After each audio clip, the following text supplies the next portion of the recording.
আপনি শয়তানের ওয়াসওয়াসায়, নফসের প্ররোচনার সাথে আপনি আর পেরে উঠলেন না, হ্যাঁ, আপনার দ্বারা আবার গুনাহ হয়ে গেল, এরকম হবে, এরকম হতে পারে, কিন্তু আশা হারানো যাবে না, ঠিক আছে না? আমরা এটা গত আমাদের পডকাস্টে আলোচনা করেছি যে আল্লাহর রহমত থেকে নিরাশ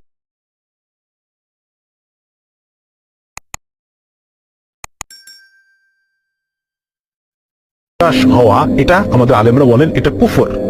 আল্লাহর রহমত থেকে নিরাশ হওয়া কুফর। সুতরাং আমরা কখনোই আল্লাহর রহমত থেকে নিরাশ হই। আমরা রাসূল সাল্লাল্লাহু আলাইহি ওয়াসাল্লামের সেই হাদিসে বিশ্বাস করি, বান্দা যদি এক আকাশ পরিমাণ গুনাহ নিয়ে আমার সামনে আসে, আল্লাহ রাব্বুল আলামিন তার চাইতেও বেশি রহমত নিয়ে বান্দার সাথে সাক্ষাৎ করবেন। সুবহানাল্লাহ। সুতরাং আমরা গুনাহ করতে করতে কখনোই আল্লাহর রহমতকে ক্রস করে যেতে পারবো না, ঠিক আছে না? আপনি যদি মনে করেন যে না, আমি তো জীবনে বহুবার তওবা করেছি, আমি আবার কেন তওবা করবো, আর আমি তো গাদ্দার, বারবার আমি কথা দিয়ে কথা রাখি না, ঠিক আছে না? এরকম এই কথাটা শয়তানের পক্ষ থেকে।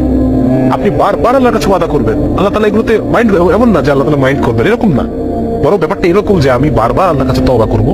এবং আমার শাইখ বলেন যে তওবার অভ্যাস তৈরি করা, তওবার অভ্যাস, একদম অন্তর থেকে পরিপূর্ণ তওবা, খালেস।